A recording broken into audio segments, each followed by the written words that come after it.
Hello hi welcome to my channel. ఈరోజు video అయితే రాజ్మాస్తో curry చేస్తానండి. ఎలా ప్రిపేర్ చేస్తానో చూడండి. ఇవైతే తెచ్చి చాలా రోజులు అవుతుందండి,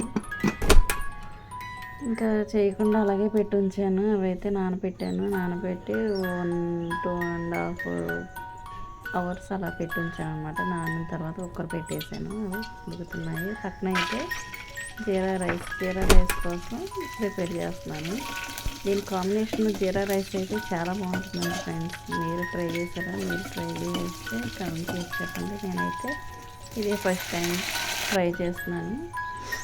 జీరా రైస్ కోసం 2 లవంగ మొగ్గలు, కరివేపాకు, పచ్చిమిర్చి 2, దాల్చిన చెక్క, మిరియాలు వేసుకున్నాను. మిరియాలు 4, జీలకర్ర వేసాను.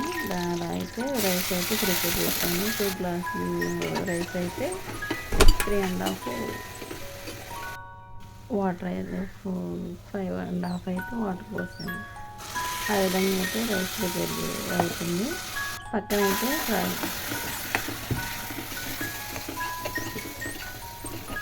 రాజ్మా కర్రీ కోసం ప్రిపేర్ చేస్తున్నాను అన్నమాట. దానికోసం చెక్క, లవంగం, మొగ్గ ఇవన్నీ వేసాను.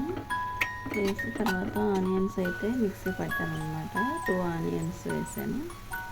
ఎక్కువ రాజ్మా తీసుకోలేదు, తక్కువ క్వాంటిటీలోనే తీసుకున్నాను కాబట్టి తక్కువ తీసుకున్నాను అనమాట. ఆనియన్స్ 2, టమాటాస్ 2 తీసుకున్నాను, పచ్చిమిర్చి 3 అలా వేసుకొని ఇవైతే ఫ్రై చేసుకున్నాను. తర్వాత అల్లం వెల్లుల్లి పేస్ట్ కూడా వేసుకున్నానండి. ఈ విధంగా అది మొత్తం ఆయిల్ పైకి వచ్చేలాగా వేగిన తర్వాత అయితే కారం, పసుపు, సాల్ట్ కూడా వేసుకోవాలి. అవి కూడా వేగిన తర్వాత అయితే రాజ్మా ఉడకబెట్టుకుని మనం రాజ్మాని అయితే కుక్కర్లో 10 విజిల్స్ వచ్చేలాగా అయితే ఉడికించుకున్నాను. ఉడికించిన తర్వాత అయితే ప్రిపేర్ చేశాను. బాగా అయితే